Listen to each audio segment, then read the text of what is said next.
हरिः ओम् ॐ वन्दे देव उमांपते सुरगुरं वन्दे जगत्कारणं वन्दे पन्नकभूषणं मृगद्रहं वन्दे पशूनां पते वन्दे सूर्यशशाङ्कवन्दिनयनं वन्दे मुकुन्दं प्रियाय वन्दे भक्तजनार्थिश्रियं वन्दे शिवं शङ्करः बोलो शंकर भगवान की जय।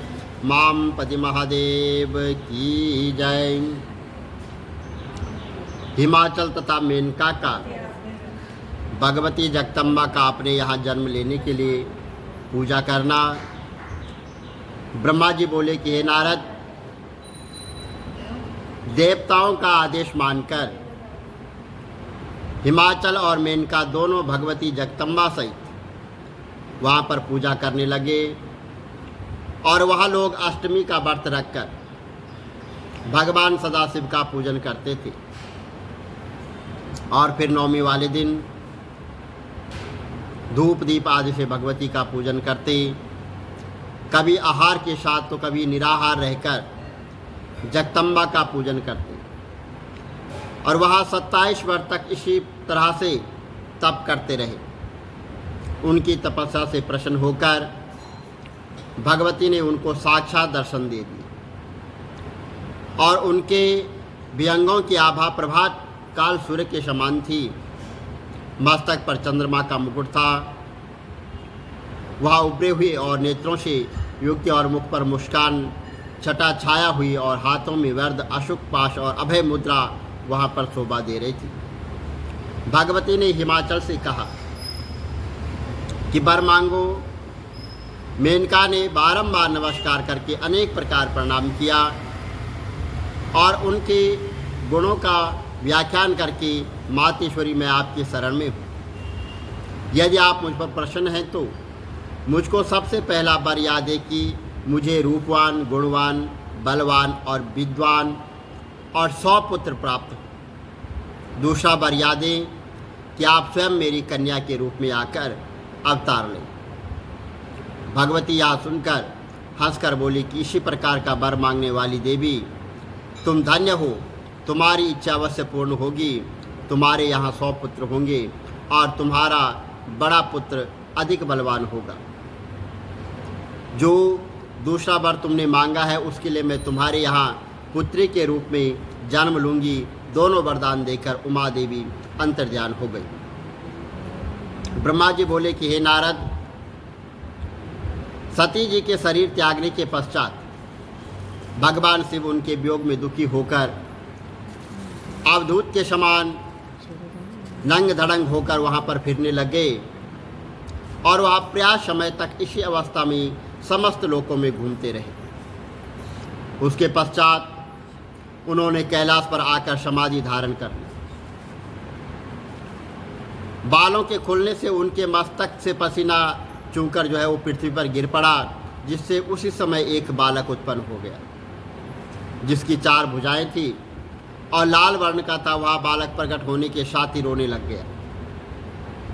उस बालक को देखकर पृथ्वी ने सोचा कि भगवान सदाशिव इसका पालन पोषण भला बिना सती के कैसे कर सकेंगे। ऐसा विचार कर पृथ्वी एक सुंदर स्त्री का रूप धारण करके वहाँ पर आई और उसे अपना दूध पिलाकर तथा उसे लाड लड़ाने लग गई।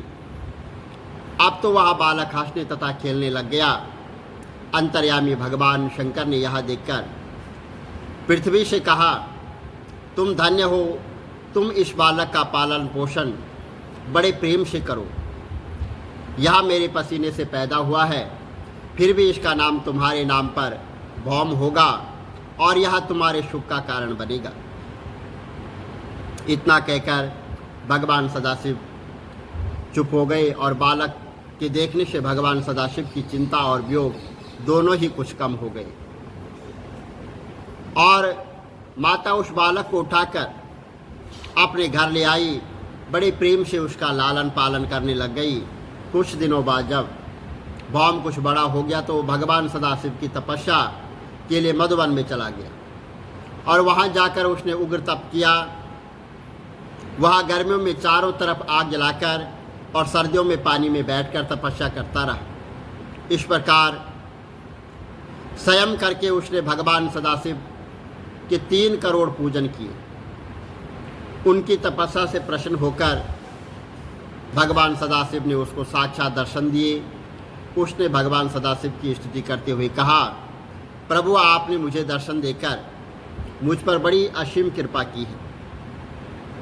मैं आपका दास हूँ, आप मेरे लिए जो उचित समझे सो करे। या सुनकर भगवान सदाशिव जी महाराज बोले कि भक्तराज, मेरी कृपा से आज से मुक्त हुए और आज से तुम पवित्र मंगल ग्रह के स्वरूप को प्राप्त करोगे। इस तरह से आनंद प्राप्त करोगे और परम धाम को प्राप्त करोगे। या कहकर भगवान सदाशिव वहाँ से अंतर्ध्यान हो गए और भौम अपने लोक में जाकर परिवार के साथ आनंद भोगने लगा। वह आयु प्रियांत भगवान शंकर का पूजन करता रहा। उसके पश्चात उसने शुक्र लोक से भी ऊपर का लोक प्राप्त किया। ब्रह्मा जी बोले कि हे नारद, भगवान सदाशिव से वरदान पाकर हिमाचल की पत्नी मेनका प्रसन्न होकर वाचित होकर लौटी और कुछ दिनों के पश्चात उसके यहाँ भगवती जगदम्बा के दिए गए वरदान के अनुसार 1 सहस्त्र पुत्र उत्पन्न हुए। उनके नाम मेनका तथा क्रोच आदि थे और उनके शरीर बड़े तथा बलवान थे। इन पुत्रों के जन्म पर हिमाचल नगर में बड़े भारी उत्सव मनाए गए। ब्राह्मणों को बहुत सा धन दान दिया गया। इसके पश्चात महाराज हिमाचल का कार्य सिद्ध करने के लिए भगवती सती हिमाचल के हृदय में प्रविष्ट हो गई और उस तेज के शुभ मुहूर्त में मेनका को दान कर दिया। और गर्भाधान के पश्चात मेनका का शरीर बड़ा ही तेजस्वी मालूम होने लग गया। उसको देखकर हिमाचल की यह दशा हो गई कि वह बार बार मेनका के पास आता और उससे पूछता कि आपको किसी वस्तु की आवश्यकता तो नहीं है। मेनका लज्जित होकर कुछ उत्तर न देती और संस्कारों को हिमाचल ने बड़ी धूमधाम के साथ मनाया। उस समय भगवान श्री विष्णु ने अन्य देवताओं सहित मेनका के घर में प्रविष्ट होकर भवानी की स्तुति की और इसके पश्चात वह अपने स्थान को वापस लौट आए। 9वां मास बीत जाने पर 10वां मास आरंभ हुआ। तब पृथ्वी और आकाश में शुभ शकुन होने लग गए। किसी किसी को इस प्रकार का दुख न रहा और अशुभ ग्रह छुप गए। नदियों में कमल के फूल खिलने लग गए और तीनों प्रकार की वायु जो है वहाँ पर चलने लग गई। ऋषि महर्षियों ने तेज की प्राप्ति हुई और भक्तों के हृदय प्रसन्न हो गए और आकाश में बाजों के शब्द वहाँ पर गूंजने लग गए। अप्सराएं विद्याधर नृत्य करने कर मधुमास के शुक्ल पक्ष की 9वीं और मृगशिरा नक्षत्र की आधी रात के समय सती मैना देवी के गर्भ से प्रकट हो गए। इससे कल्याण पुराण में लिखा गया है। और उस समय भगवान विष्णु को साथ लेकर सारी सामग्रियों के सहित उस स्थान पर पहुंच गए और विधिवत प्रकार से बाजे बजने लगे और आकाश से पुष्प वर्षा होने लग गई। सभी लोगों ने अपनी बुद्धि के अनुसार सती शिवा की स्तुति की और देवताओं ने कहा कि हे मातेश्वरी, हे परमेश्वरी, आप जगत माता और हमारे कष्टों को हरने वाली हैं। आप हमारी इच्छाओं को जानती है। आप आदि शक्ति हैं। ब्रह्मा विष्णु शिव भी आपके पुत्र कहे गए हैं। इन तीनों गुणों में आप व्याप्त हैं। आप ब्रह्म स्वरूप और सर्वव्यापक हैं। वेद आपकी महिमा का वर्णन करते हैं, लेकिन वह भी आपका पार नहीं पाते हैं।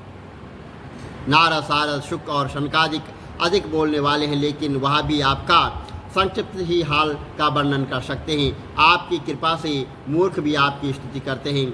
आप अपने भक्तों को मुक्ति प्रदान करती हैं। करोड़ों कलाओं को आप अपने काबू में किए हुए आप अहंकार को भक्षण करने वाली हैं। आप ही वेद और वेदांत है। बोलो शंकर भगवान की जय। माम पति महादेव की जय। जय गणेश गिरिजा सुवन मंगल मूल सुजान। कहते अयोध्या दास तुम देव अभय वरदान। जय गिरजापति दीन दयाला सदा करत संतन प्रतिवार। भाल चंद्रमा शोहतनी के कानन कुंडल नागपनी। अंग गौर शिर गंग बहाए मुंड माल तन चार लगा। वास्त्र काल बाघम्बर सोये देखि नाग मुनि मोय।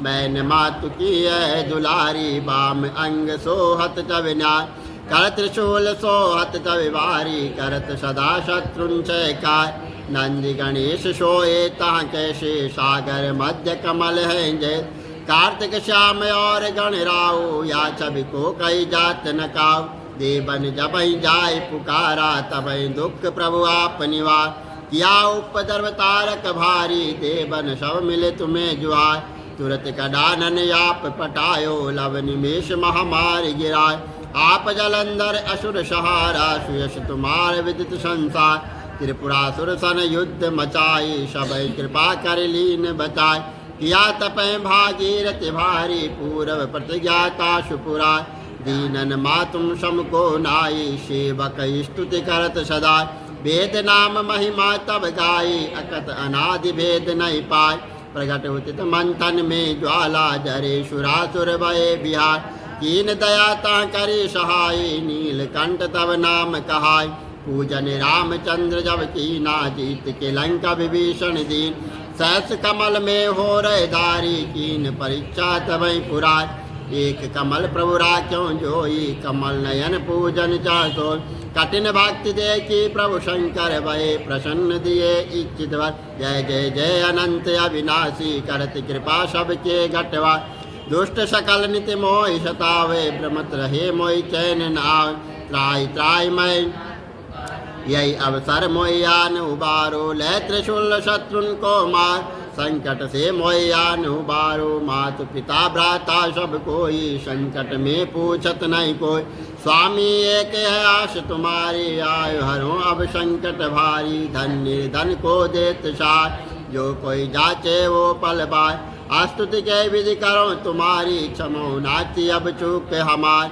शंकर हो संकट के नाशन, मंगल कारण विघ्न विनाश, योगी यति मुनि ध्यान लगावे, नारद शारद शीश नवा, नमो नमो जय नमः शिवाय, सुर ब्रह्मादिक पार न पार, जो या पाठ करे मन लाए, तो पर होते है शंभु सहाय, ऋषियन जो कोई हो अधिकारी, पाठ करे सो पावन हार, पुत्रहीन कर इच्छा कोई, निश्चय शिव प्रसाद ते होय, पंडित त्रयोदशी को लावे, ध्यान पूर्वक होम करा, त्रयोदशी व्रत करे हमेशा, तन्मयता के रहे कले, धूप दीप नैवेद्य चढ़ावे, शंकर सन्मुख पाठ सुना, जन्म जन्म के पाप नशावे, अंतवास शिवपुर में का, कहे अयोध्यास तुम्हारी, जान सकल दुख हरो हमार, नित्य नेम कर प्रातः ही, पाठ करो 40, तुम मेरी मनोकामना पूर्ण करो जगदीश, मंसर चट हे मंत्र ऋतु, संबय 64 जान, स्तुति 40 शिवई, पूर्ण कीन कल्याण, सियावर राम जय जय राम, मेरे प्रभु राम जय जय राम, बोलो शंकर भगवान की जय।